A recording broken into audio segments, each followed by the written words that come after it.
বন্ধুরা, দেখো চলে এসেছি এই যে ডিমি শাক নিয়ে, তাজা টাটকা একদম বাড়ি থেকে তুলেছি ডিমি শাক। হ্যাঁ, এই ডিমি শাক দিয়ে হবে দারুণ একটা রেসিপি। আশা করি কেউ কোনোদিনও খাওনি, যদি খেয়ে থাকো অবশ্যই তবুও আমার পাশে থেকো ভালোবাসা দিয়ে। এটা এখন দেখো সুন্দর করে এই যে মাথা মাথা দেখে কচি কচি এই যেগুলো কেটে যাচ্ছে নোকে, এইভাবে আমি কেটে নেব। সমস্ত সমস্ত মাথাগুলো আমি কেটে কেটে নিয়ে আমি এই প্লাস্টিকে করে নিয়ে যাব ঘরে। আমি এদিকে ভাত বসিয়ে দিয়েছি দেখো বন্ধুরা, আর দারুণ একটা রেসিপি হতে চলেছে। এটা ভাত করতে করতে এটা আমি গুছিয়ে নেব। কী রেসিপি হবে সেটা আমার সঙ্গে থাকলে অবশ্যই জানতে পারবে, অবশ্যই দেখতে পাবে। একদম দারুণ সুস্বাদু হয় বন্ধুরা, এই গরমে দারুণ হালকা পাতলা একটা দারুণ সুস্বাদু। বড়া তো অনেকেই খাও, অনেকেই জানো, সেটা বলার ভাষা নেই, অনেক সুন্দর বড়া হয় তোমাদের। কিন্তু আজকে আমি বড়া করব না, কিন্তু কী রেসিপি করব সেটা তোমরা আমার সঙ্গে থাকলে দেখতে পাবে। দেখো সমস্ত শাকগুলো আমি সুন্দর করে বেছে নেব। কত সুন্দর শাকগুলো আমার, দারুণ শাক বন্ধুরা। দেখো বন্ধুরা, আমি এই আলুগুলো সুন্দর একেবারেই ঝিরিঝিরি করে কাটতে হবে। আলু ভাজির যতটা সরু করা যায় এই রেসিপির জন্য আমার এই যে তোমরা তো দেখলে যে আমি ডিমি শাক এইভাবে কেটে নিয়েছি ছোট ছোট করে। দেখো সব মাথাগুলো সুন্দর বের করে নিয়েছি, জলে ভিজিয়ে দিয়েছি। আর দেখো এই রেসিপিটার জন্য আমার দরকার আলু। সেই আলুটা একেবারে ঝিরিঝিরি প্রথমে এরকম গোল গোল করে, তোমরা জানো আলু ভাজি যেরকম কাটে ওরকম কেটে নিয়েছি। কেটে নিয়ে যতটা তোমরা পারবে সরু, তবে এই তরকারিটা বেশি সুস্বাদু হবে। যতটা পারবে এটা ঝিরিঝিরি করে পাতলা পাতলা দেখো এরকম করে কেটে নেবে। এরকম এরকম কাটাটা হবে। হ্যাঁ, অনেক যেমন মাংসে কি আমরা এরকম সরু আলু দেই, মাংসে আমরা বড় বড় আলু দিই, সেরকম এই সবজিটার জন্য আমাদের দরকার এরকম সরু আলু। তোমরা অবশ্যই এরকম সরু করে কেটে নেবে, তবে এটা তরকারিটা খুব সুস্বাদু হবে। আর কিভাবে করি তোমরা আমার সঙ্গে থেকে পুরো স্কিপ না করে অবশ্যই দেখো যে এটা কিভাবে সুস্বাদু হতে চলেছে। আশা করি তোমাদের খুব ভালো লাগবে। আর কেমন লাগছে সেটা অবশ্যই কমেন্ট করে জানিও। ভালোবাসা দিয়ে পুরো ভিডিওটার সঙ্গে থেকো, কেউ স্কিপ করে দেখো না বন্ধুরা, তাহলে বুঝতে পারবে না। অনেক রকম তো তোমরা বড়া খাও, বিভিন্ন ঘন্ট খাও, এইসব খাচ্ছ, ভাজা খাচ্ছ, কিন্তু আমি যে রেসিপিটা করছি আশা করি সেটা কারোর জানা থাকলে অবশ্যই বলবে, জানা না থাকলে কমেন্টে একবার বলো। তো কিছু আমি দেখো এই রেসিপি সুন্দর করে ধুয়ে নিয়েছি। আলু দেখো সব ভিজিয়ে রেখে দিয়েছি জলে, এটাও ধুয়ে নিয়েছি শাকটা। আর দেখো লাগবে আমার একটু কালো জিরে, আর লাগবে সামান্য রসুন বাটা, সামান্য পেঁয়াজ বাটা, সামান্য নুন, হলুদ, একটু কাঁচা লঙ্কা। আমি এটা একদম ঝাল রেসিপি হবে না, যেহেতু এটা তিতো শাক, তিতোতে আমরা ঝাল খাই না, একদম ঝাল ছাড়া একটা রেসিপি হবে। দেখো আমার সঙ্গে থাকো।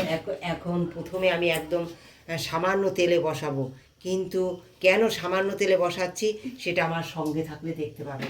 দেখো প্রথমে দিয়ে দিচ্ছি এই যে তেল, খুব বেশি গরম করার প্রয়োজন নেই, তাতেই দিয়ে দেবো আমি পেঁয়াজ বাটা, রসুন বাটা, কালো জিরাটা দিয়ে দেবো। পেঁয়াজ রসুনটা সরিয়ে আমি কালো জিরাটা দিয়ে দিলাম।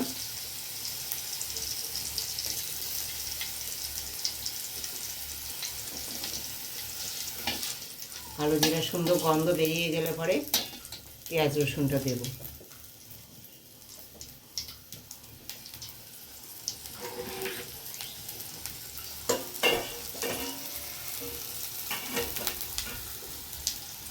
জিরা সুন্দর গন্ধ বেরিয়ে গেছে, পেঁয়াজ রসুনটা এর মধ্যে দিয়ে দিলাম। হ্যাঁ, দিয়ে এই যে আলুটা কুচিয়ে রেখেছিলাম জল থেকে নিয়ে, আলুগুলো দিয়ে দেবো এর মধ্যে।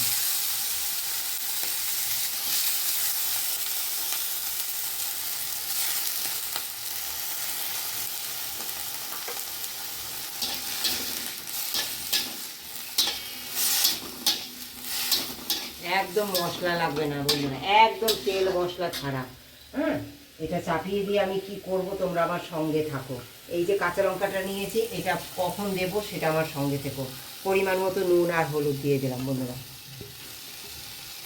তোমরা তো অনেক রকমভাবে খেয়েছো, কিন্তু আমি এইটা এত কম তেল মশলা অথচ এত সুস্বাদু হয়, একবার খেলে বাড়ির সবাই বলবে আবার বড়া না করে এইটা করো তো একটু, এত সুস্বাদু হয়। আর এখন তো অ্যাভেলেবেল ডিমি শাকটা এখন খুব পাওয়া যায় এই সময়।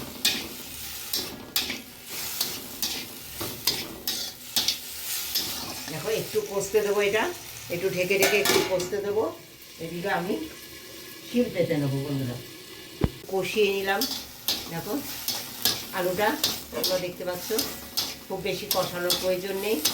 হ্যাঁ, এবার দিয়ে দেবো শাকটা। এই যে শাকগুলো নিয়েছি, এই শাকগুলো দিয়ে দেবো। অনেক রকম তো খেয়েছো, একবার এই শাক দিয়ে করে খেয়ে দেবো।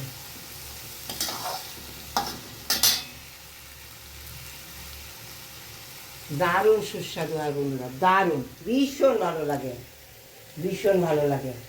একবার খেয়ে দেখো, এত সুস্বাদু হয় তা বলার নেই।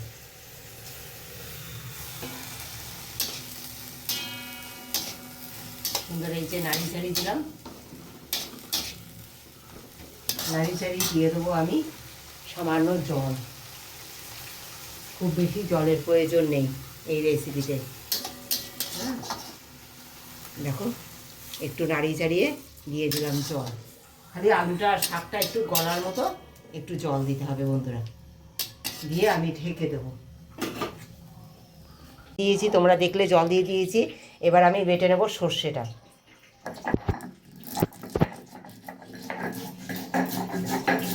সুন্দর তৈরি হয়ে গেছে দেখো। হ্যাঁ, এরকম অল্প জল থাকবে বন্ধুরা, একদম বেশি জল দেওয়া যাবে না। দেখো এবার কি দেবো এটা সুস্বাদু হওয়ার জন্য। তোমরা তো দেখলে একেবারে কম তেল মশলায় আমি রান্না করেছি। হ্যাঁ, এবার দিয়ে দেবো এই যে দেখো সর্ষে বেটে নিয়েছি, তোমরা দেখলে। এর যে জলটা আমি দেখো ছোবা সব ফেলে দিয়েছি, ছেঁকনিতে এরভাবে নিয়ে এইভাবে আমি সব ছোবা থেকে গাঁটটা বার করে নিয়েছি। এই গাঁট তোমরা যতটা তোমাদের সবজি হবে সেই অনুসারে তোমরা এর জলটা দেবে। এই ছোবাটা দেই না আমি সাধারণত, কেন বলো তো, খুব তিতো তিতো লাগে আর এটা খাওয়াও ভালো না। এর ছিলকাটা, সর্ষের যে ছিলকাটা, ওটা খেতে নেই, আমাদের মতে আমরা খাই না, অনেকেই খায়। দেখো এটা সুন্দর আমি দিয়ে দেবো এই যে জলটা, এটা দিয়ে দেবো। হ্যাঁ, আর দিয়ে দেবো সামান্য একটুখানি চিনি, একটুখানি চিনি দিলাম। আর দেবো একটা গোটা কাঁচা লঙ্কা, দিয়ে দেবো কাঁচা সর্ষে তেল।